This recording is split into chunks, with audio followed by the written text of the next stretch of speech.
The Newsday continues here on One News Now. I'm Pauline Verzosa. After ravaging several parts of the country, Pepito is now outside the Philippine territory. It was last spotted some 570 kilometers west of Lawag City, Ilocos Norte. It no longer has any direct impact on the country.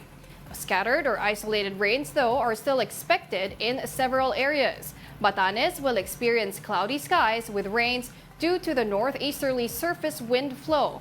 Now, the same goes for the Babuyan Islands due to the shear line. Easterlies, meanwhile, will trigger rains in Caraga, northern Mindanao, Bicol, eastern Visayas, and Davao region. President Bongbong Marcos has called the public to unite and pray for those who were affected by the previous consecutive storms. PBBM held a national prayer breakfast in Malacanang yesterday, where various religious leaders prayed for the country.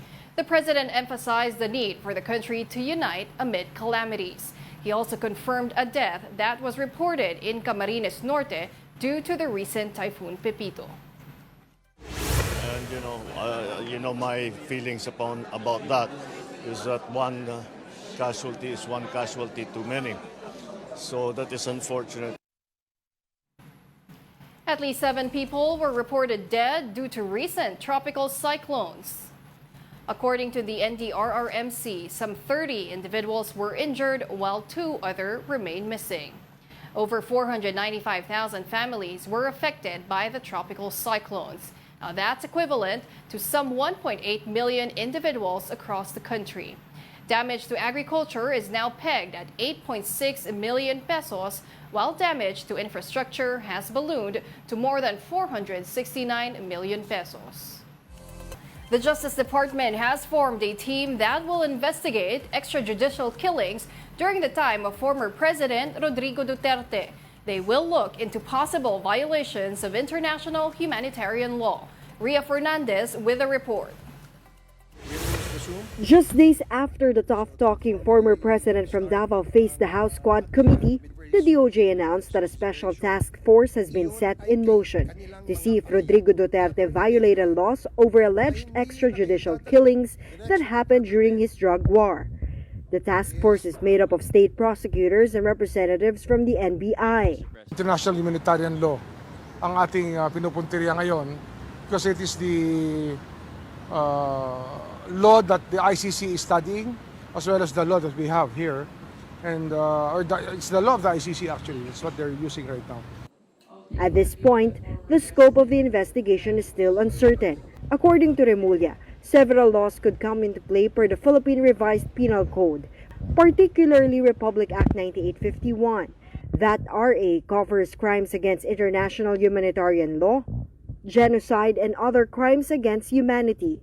But the Justice Department says it will take every precaution to make sure that it is aligned with the drug war probe already being conducted by the House of Representatives and the Senate.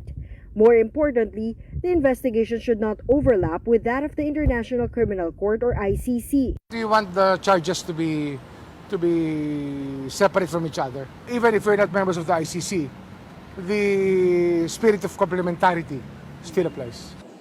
In the Quad inquiry, Duterte admitted to planting evidence as a strategy to net drug suspects when he was still Davao City Mayor. He also admitted to giving funds to police officers in anti-illegal drug operations, thereby confirming the existence of some form of a reward system. Digong's former spokesman and chief legal counsel has questioned the DOJ coming into the picture. Attorney Sal Panelo says if Duterte has made extrajudicial admissions, why not just file a case against him? Panelo says they are just engaged in relentless propaganda against the former president to besmirch his reputation. Meanwhile, Malacanang through Executive Secretary Lucas Bersamin dismissed Duterte's claims that they were using former Senator Sonny Trillanes to attack him. Duterte said as much during a phone call with Panelo last week, which was live-streamed on TikTok, in which he called Trillanes a Malacanang-sponsored attack dog. Mahirap pumatol na sa ganyan dahil hallucination na yun. Ano po, sir? Hallucination. For News 5, Ria Fernandez, we are One News. The House Committee on Good Government is offering 1 million pesos to someone who can surface a certain individual named Mary Grace Piattos. Now recall that this name is one of the recipients of the Office of the Vice President's confidential funds in 2022. Lawmakers raised their eyebrows and doubted that this person exists. They pointed out that their name is a combination of a cafe and a popular snack. At least we can put to rest, no? Na kasi hindi kami naniniwala na totoong may Mary Grace Piattos. So sinasabi nila totoo. So kung sino yung mga kakatulong sa amin para mahanap si Mary Grace Piattos, handa pong magbigay ng pabuya, no? Yung mga congressman. The Office of the Vice President has yet to comment on this matter. House Committee on Good Government Vice Chairman Representative J. Kong-hoon said the search for Mary Grace Piattos is their way to highlight the importance of transparency in government offices. We want to set an example, no? We want to know the truth. Kasi it follows Pag wala si Mary Grace Piattos, sigurado halos lahat na ng tao na naandun is fictitious na.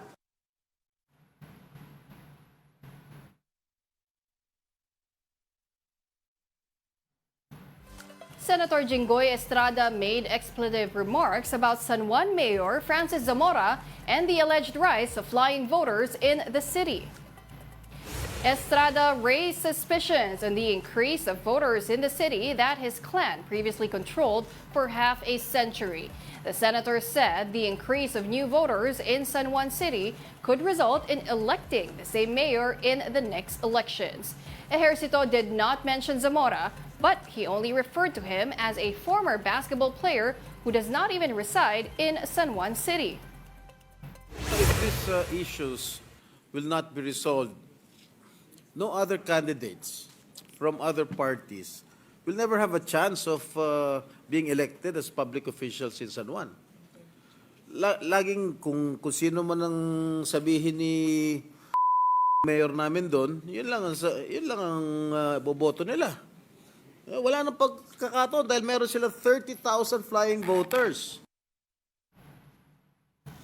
The Ninoy Aquino International Airport, or NAIA, is now gearing up for the Christmas rush. Its operator, the new NAIA Infrastructure Corporation, says passengers may expect some changes. These include the early opening of check-in counters and additional immigration personnel.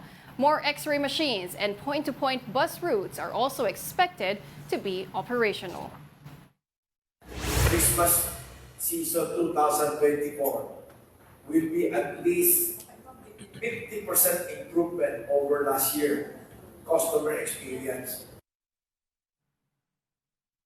And those are the top stories of the hour. I'm Pauline Verzosa. We are One News.